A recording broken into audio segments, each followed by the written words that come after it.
तुम अपना भला खुद कर सकते हो, और तुम्हारा भला बादशाहों के रास्तों पर चल करके नहीं होगा, सूफिया के रास्ते पर चल करके होगा, बुजुर्गों के तरीके पर होगा।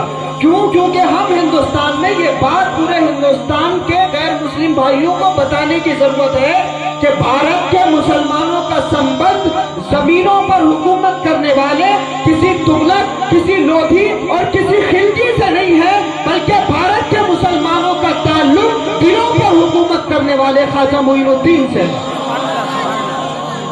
ये बात हिंदुस्तान के एक एक नागरिक को, भारत के मुसलमानों को बता देना चाहिए कि हिंदुस्तान किसी अलाउद्दीन खिलजी और किसी हुमायूं और किसी बाबर का उर्स नहीं मनाते, हजरत शाहनियाज बेनियाज का उर्स मनाते हैं, हजरत बारी से पाक को याद करते हैं, मखदूम सिन्ना सुल्तान सैयद अशरफ जहांगीर सिन्नानी की महफिल मनाते हैं, हजरत गौस पाक को याद करते हैं, उनकी नियाज लगाते हैं। तो हमारा ताल्लुक जमीनों को जीतने वाले लोगों से नहीं है, दिलों को फतह करने वाले सूफिया से, समझ रहे? और इन्होंने क्या किया? तालीम हासिल की, उस पर अमल करते हुए समाज की सेवा की। और हजरत गौस पाक रज़ी अल्लाह तआला अन्हु ने तालीम हासिल की और अपने जमाने के ऐसे शेख बने कि बड़े बड़े उलमा, बड़े बड़े सूफिया हजरत गौस पाक की बारगाह में आते और 70,000 रोज एक मर्तबा हजरत गौस पाक की खानकाह में बैठते थे, दर्स हासिल करते थे। गौस पाक की करामत ये है, उस जमाने में ये लाउड स्पीकर नहीं था।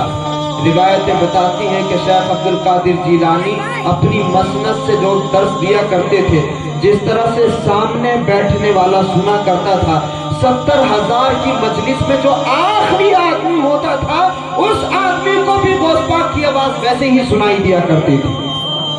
तो शेख अब्दुल कादिर जीलानी ने दरसगाह सजाई और गौस पाक ने रसूल अल्लाह के इल्म का फैजान, रूहानियत का फैजान बंदगान खुदा में आम किया।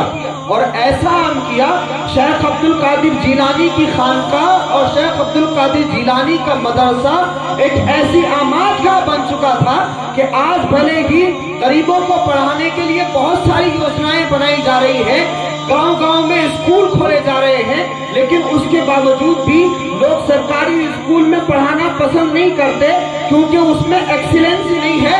पैसा खर्च करके लोग प्राइवेट स्कूल्स में पढ़ा रहे हैं, मजबूरी है तो सरकारी स्कूल में पढ़ाने वाले हैं। शेख अब्दुल कादिर जीलानी ने गरीबों की तालीम का ऐसा बंदोबस्त किया था, मजलूमों की तालीम का ऐसा बंदोबस्त किया था। हमारे एक बहुत बड़े प्रोफेसर डॉक्टर सैयद अली मुशर्रफ जायसी साहब हैं, उनकी तहकीक के मुताबिक फिलिस्तीन के 5 लाख मुसलमान जब हिजरत करके उस जमाने में जब वो निकले थे, उस जमाने में जब फिलिस्तीन की जमीन को लहूलुहान किया गया था और मुसलमानों पर बहुत ज्यादा जुल्म किया गया था, वो 5 लाख मुसलमान तकरीबन जब फिलिस्तीन की जमीन से निकले तो दुनिया के किसी मुस्लिम मुल्क में उनको जगह नहीं मिली थी। ये शेख अब्दुल कादिर जीलानी की खानकाह थी, जहां हज़रत गौस पाक ने तमाम फिलिस्तीन के मुसलमानों को पनाह दी थी और अपने यहाँ उन बच्चों की तालीम का इंतजाम किया। रोटी, कपड़ा, मकान, इन तमाम चीजों का इंतजाम हजरत गौस पाक रज़ी अल्लाह तआला अन्हु ने किया। तालीम का बंदोबस्त भी किया और उस हजरत गौस पाक की खानकाह में जहाँ तालीम दी जाती थी, वहीं तरबियत भी दी जाती थी। अलग अलग शोबे भी बनाए गौस पाक ने। खास तौर से मैं आपको बताऊं कि हम सुनते हैं ना नूरुद्दीन जंगी का नाम, सुल्तान नूरुद्दीन जंगी रहमतुल्लाह अलैह, हजरत सुल्तान सलाहुद्दीन अय्यूबी रहमतुल्लाह अलैह, फिलिस्तीन को आज़ाद कराने वाले और बैतुल मुक़द्दस के आसपास के मुसलमानों पर जो जुल्म हुआ था, उस जुल्म का इंतकाम लेने वाले सुल्तान सलाहुद्दीन अय्यूबी जैसे लोगों की भी तालीम और तरबियत हजरत गौस पाक की खानकाह में हुई थी। सुभान अल्लाह। गौस पाक का बड़ा एहसान है इस दुनिया पर। हजरत शेख अब्दुल कादिर जीलानी 11वीं शरीफ के मौके पर खास तौर से गरीबों की मदद करते, लोगों को खाना खिलाते, जरूरतमंदों की जरूरतों को पूरा करते, हाजतमंदों की हाजतों को पूरा करते। जिस तरह से रसूल अल्लाह ने मदीने में एक निजाम बनाया था, जिस तरह से आका अलैहिस्सलातु वस्सलाम ने मदीने में लोगों की सेवा के लिए, लोगों की सहायता के लिए हर जन तक खाना पहुंचाने की एक बाज़ाब्ता डिप्लोमेसी लगाई थी, बिल्कुल उसी तर्ज पर हजरत गौस पाक ने अपनी खानकाह बगदाद शरीफ में बनाई थी। اور اپنی خانقاہ سے لوگوں کو تیار کر کے دنیا کے الگ الگ حصوں میں بھیجا، اور پھر وہی سسٹم ساری دنیا میں پھیلا، وہی فیض ہندوستان میں بھی پہنچا، اور ہندوستان میں بھی الحمدللہ بہت ساری خانقاہیں ہیں جو خانقاہ قادری کے حوالے سے جانی جاتی ہیں۔ اور میں آپ کو بتاؤں کہ یہ ہندوستان وہ خوش نصیب ملک ہے جس خوش نصیب ملک میں تقریباً پورے انڈین سب کانٹیننٹ میں ہر جگہ شیخ عبد القادر جیلانی کی اولادیں، بھتیجے یا بھانجے پائے جاتے ہیں۔ مخدوم علاء الدین علی احمد صابر کلیہ ہی غوث پاک کی اولاد میں سے، سبحان اللہ۔ اسی طرح سے آپ دیکھیے نا کھچوچا شریف میں حاجی الحرمین حضرت عبد الرزاق نور العین رحمۃ اللہ علیہ، جو مخدوم سمنا سلطان سید اشرف جہانگیر سمنانی رحمۃ اللہ علیہ کے جانشین ہیں، وہ بھی حضرت غوث پاک کی اولاد میں سے۔ تو سلسلہ قادریہ اور حضرت غوث پاک کی اولادیں اور اس سلسلے کی برکتیں ساری دنیا میں موجود ہیں۔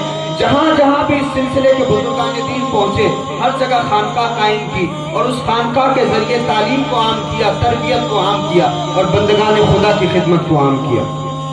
اس ملک میں اس وقت ان دونوں چیزوں کی بہت زیادہ ضرورت ہے۔ ہم سے قلم کی طاقت چھیننے کی کوشش ہے، کتاب کی طاقت چھیننے کی کوشش ہے۔ سچر کمیٹی کی رپورٹ کے مطابق ہم سب سے زیادہ کمزور ہیں۔ ایک تو بنمبڑا ہماری یہ ہے، دوسری چیز یہ ہے کہ ہم کسی زمانے میں سماج کی سیوا کے حوالے سے سب سے اہم مانے جاتے تھے اور پہلی لائن میں کھڑے ہوئے نظر آتے تھے۔ پہلی لائن میں ہم کھڑے ہوئے تھے جب بھی لوگوں کی سہایتا کی بات ہوتی تھی، کسی کی مدد کا مسئلہ آتا تھا تو مسلمان صف اول میں کھڑے نظر آتے تھے۔ کیوں؟ اگر کسی کی بھوک کا مسئلہ ہے تو مسلمان وہاں کھڑے ہوتے تھے۔ کیوں؟ کیونکہ آپ کو ایک مہینے کے روزے رکھوائے گئے، اور روزے رکھوا کر کے آپ کو یہ پریکٹیکلی تجربہ کرایا گیا کہ آپ بھوک کو قریب سے محسوس کرو، بھوک کا درد کیا ہوتا ہے، اس کی تکلیف کیا ہوتی ہے۔ تو جو بھوک کو محسوس کرتا ہے وہی اس کا علاج بھی کر سکتا۔ اس لیے ہمارے صوفیاء نے بچپن میں فاقے سہے، اور جب وہ جوان ہوئے اور اللہ نے ان کو نوازا اور انعامات عطا فرمائے، اور خانقاہیں جب انہوں نے بنائی، تو خانقاہیں بنانے کے بعد بھی انہوں نے کبھی خود پیٹ بھر کے کھانا نہیں کھایا،